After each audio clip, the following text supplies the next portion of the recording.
el uso de la palabra al senador Gustavo Bolívar, se prepara Edgar Palacios y posteriormente Ciro Alejandro Ramírez. Gracias, presidente. Bueno, para celebrar definitivamente que estemos llegando por fin a un acuerdo y sobre todo a la concientización de nosotros, la clase política, de mirar hacia ese pueblo que hoy se está manifestando con toda justicia. Si no fuera porque esos vándalos de parisinos, de la burguesía parisina, el 14 de julio de 1789, se toman la Bastilla, hoy no tendríamos este mundo occidental contemporáneo, hoy no tendríamos unos derechos humanos y no tendríamos democracias. Por eso es lamentable que tengamos que llegar a instancias de violencia, que la gente tenga que manifestarse con rabia para que entendamos que no los estamos mirando, que los tenemos excluidos de la economía, de los privilegios. Yo le pregunto a ustedes, a todos ustedes, y podría preguntarlo a todo el Congreso, ¿tienen algún familiar desempleado? Y la respuesta seguramente en el 90% de los casos sería no, porque usamos el privilegio, usamos el poder para ubicar a nuestros familiares en diferentes puestos. No voy a criticar eso. Yo no lo he hecho, pero no voy a criticar eso porque familia es familia. Pero ellos no tienen esos privilegios. Esos que están ahí no tienen cómo conseguir un trabajo. Esos que están allá abajo poniendo el pecho, poniendo la vida, los ojos, no tienen cómo insertarse en la educación. Entonces, proyectos como la renta básica son soluciones de fondo, no paños de agua tibia, que es lo que no necesita hoy la manifestación. Los paños de agua tibia como matrícula cero por un semestre y solo para los que están matriculados, pero no para el 75% de los que están excluidos de la educación superior, eso no sirve para nada. Hay que aceptarlo, obviamente, porque algo es algo, como dicen por ahí. Pero este proyecto de renta básica, y felicito al senador Marulanda, que desde un comienzo ha estado empujando este tren de justicia social, puede convertirse en una solución de fondo. Y también comparto la apreciación de la senadora María del Rosario, que esto no se vuelva permanente, porque también puede causarle un daño a largo plazo a la economía. Hoy lo está viviendo Estados Unidos. En el viaje pasado que fui a Washington, vi muchos avisos de empresas buscando empleados, porque obviamente los cheques del gobierno de los Estados Unidos han sido muy generosos y hay gente que prefiere pues esperar el cheque a salir a trabajar. Por eso también les pido, cuando llegue el momento de debatirlo, pues si quieren presentar a alguien a quien sí le aprueben proyectos, no importa que no sean de mi autoría, pero nosotros ya presentamos un proyecto de empleo garantizado, que me parece que a largo plazo es mejor que el de renta básica. Hoy, para subsanar esta emergencia, para calmar los ánimos, para darle un poco de subsistencia a toda esta cantidad de desempleados que crecen y crecen mes a mes, y a todas estas cantidades según las estadísticas del DANE, de pobres que también aumentan y de vulnerables que también aumentan, la renta básica es precisa y es necesaria. Pero a largo plazo un proyecto de empleo garantizado que le brinde la misma cuota a cada familia, pero a cambio de un trabajo, como por ejemplo la reforestación de este país, obras públicas, no sé, ahí veremos la forma, también surge como una solución que a largo plazo podría resultar mejor para la economía incluso. Y también celebrar que los empresarios por fin entendieron que si seguían pidiendo gabelas tributarias, que si seguían pidiendo exenciones, financiando las campañas de muchos de ustedes, pues iban a quebrar al Estado, y cuando se quiebra un Estado, pues los primeros que se quiebran son ellos. Se acaba el mercado interno, no tienen a quién venderle. Y hoy que han ofrecido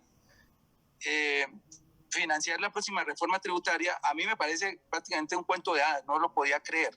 Y todo esto es gracias a estas personas, esos 70 y pico de chicos que han muerto, a esos 47 jóvenes que le han sacado los ojos, a esos cientos de desaparecidos. Si no fuera por esa marcha, si por esa manifestación, hoy no estarían ni los empresarios, ni ustedes, ni muchas personas hablando de buscar soluciones de fondo. Lamentablemente es la historia de la humanidad. Siempre nos toca de esa manera. Yo no soy partidario de la violencia, pero tampoco puedo censurar a quien con hambre sale a la calle a buscar cómo hacerse escuchar. No podemos volver a llegar a estas instancias.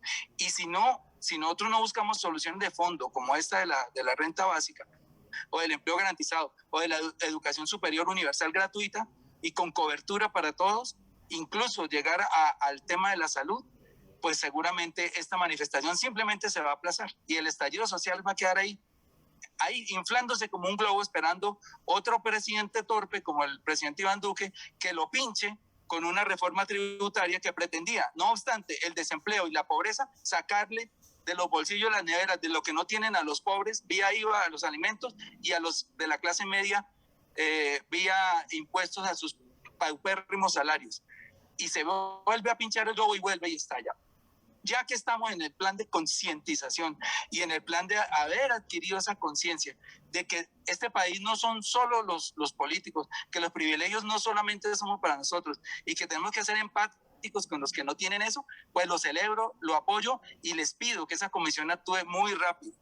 En serio, deberíamos mañana mismo reunirnos para que el martes, si el señor presidente tiene a bien, ya estemos aprobando esta reforma básica en la comisión tercera y que pase nuevamente muy rápido a la plenaria.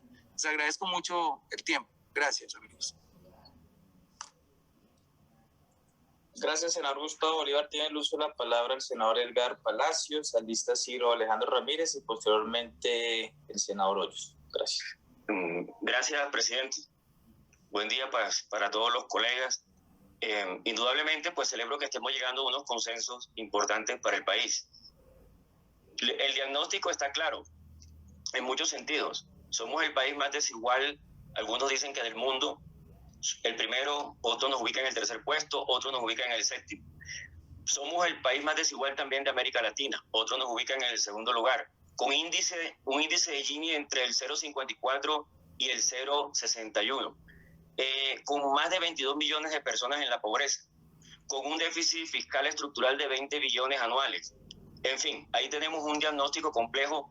Estamos en una crisis sanitaria y se avecina quizás otra. Nosotros no aguantamos otra crisis sanitaria. Me refiero a la cepa del virus de la gripe aviar en China. Esperemos que no se expanda por todo el mundo como pasó con el coronavirus y nos llegue al país. En ese sentido, tenemos que pensar no solamente en la erradicación de la pobreza, sino también en prepararnos en seguridad sanitaria. Es decir, usar todo nuestro capital científico, nuestros investigadores de las universidades privadas, de las universidades públicas, el sector privado o el sector productivo, etcétera, en crear un gran centro de biotecnología, porque es indudable que si bien no estábamos bien, o sea, no nos encontrábamos bien económicamente, teníamos crecimiento del 3,2, 3,3%, en el 2019, en el 2020 pues se evidenció y la clase media desapareció. Pasamos de ser un país de clase media, según el DANE y otros observadores económicos, a ser un país pobre. Entonces nosotros no aguantaríamos, no sé si podríamos bajar más de pobre a la miseria o algo así, no lo creo posible ni deseable. Entonces no lo podemos permitir. Entonces tenemos que pensar en ser preventivos en el tema de la biotecnología, para tener la capacidad de garantizarle la salud y la vida a los colombianos, porque el país no va a ser productivo por muchas medidas económicas que tengamos con personas enfermas o con nuestra población diezmada o menguada, es decir, con mucha gente muriendo, entre jóvenes, adultos, productivos. También tenemos hoy un Estado burocrático más grande que el sector productivo. Necesitamos un sector productivo más grande que el Estado burocrático, pasar de ese Estado burocrático a un sector productivo que permita unas condiciones de producción. En ese sentido, si bien es claro que la política social es una inversión, la inversión social no ha sido eficiente. Miren este dato, se los comparto. Nos gastamos entre el año 2014 y el 2020, es decir, en 6 años, para sacar de la pobreza a 220,000 personas, 420 millones. Es decir, allí tenemos que ser más ágiles. Nosotros, esa cifra de 22 millones en la pobreza y una capacidad de en 6 años sacar de la pobreza a 220,000 personas con un gasto de 400 o una inversión de 420 millones de pesos, o sea, no va a resolver el problema ni a menguarlo. Entonces, tenemos que mirar cómo agilizamos los resultados desde el punto de vista del Estado. Es decir, que sea eficiente. Producir, poner al país a crecer económicamente implica reactivar la demanda. Yo conversaba con el senador Araujo el tema siguiente: las transferencias deben ser, por supuesto, subsidiarias, temporales, en un proceso de unas transferencias de emergencia. pero también deben ser condicionadas para que no nos ocurra lo del efecto cobra. Es decir, que con la inversión social que vamos a hacer tengamos un resultado contrario a lo que estamos esperando. Es decir, subsidiando pobreza terminamos reproduciendo la pobreza en el tiempo. ¿Condicionadas a qué? A que las personas que están en la pobreza, el Estado se acerque a ellos, les ofrezca las oportunidades de desarrollar sus potencialidades y sus capacidades. Estas personas que están en la pobreza no llegan a este mundo sin capacidades, solamente que no tienen oportunidades. Algunos son zapateros, otros tienen sueños, etcétera, pero producen traperos o pueden hacer cosas, y creo que hay que, junto con las transferencias, hacer un acompañamiento para volverlos productivos y autosostenibles en el tiempo. Si nosotros logramos reactivar la demanda en la sociedad, se va a reactivar entonces el consumo. Al reactivarse el consumo, las empresas, los empresarios tendrán que producir más, tendrán que contratar más personas, aumentar empleo de calidad, o sea, aumentar el empleo, tendremos que subir salarios, bajar impuestos. Menos impuestos, más consumo.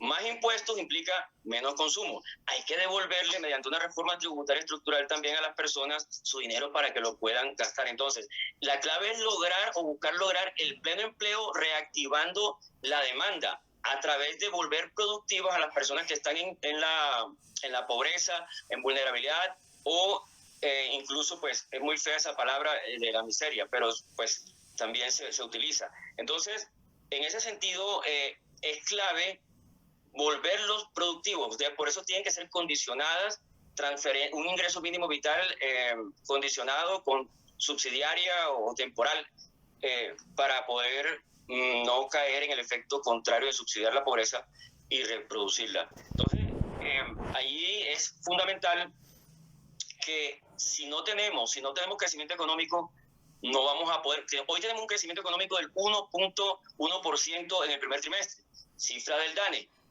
Tenemos un mercado pequeño con un crecimiento muy pequeño como país pobre. Así no podemos erradicar la pobreza. Tenemos que crecer al 6-7% sostenido en el tiempo. Nosotros con 3.3 como veníamos íbamos bien, pero aquí tenemos que estar preparados para todos los escenarios posibles. Un mercado, tener un libre mercado, constitucionalmente hablando, o el derecho a la propiedad privada, a la libre empresa, sin consumo, pues no tenemos posibilidad de crecer. Y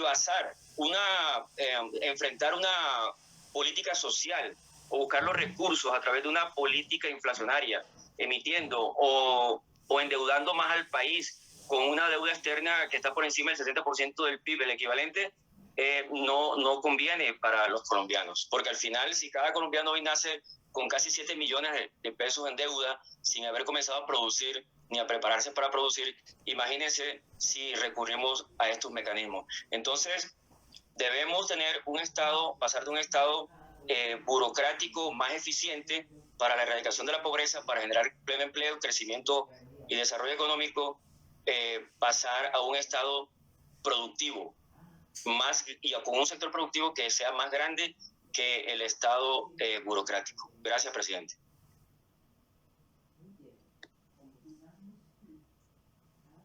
Muchas gracias, senador Edgar Palacio. Tiene el uso de la palabra el senador Ciro Ramírez.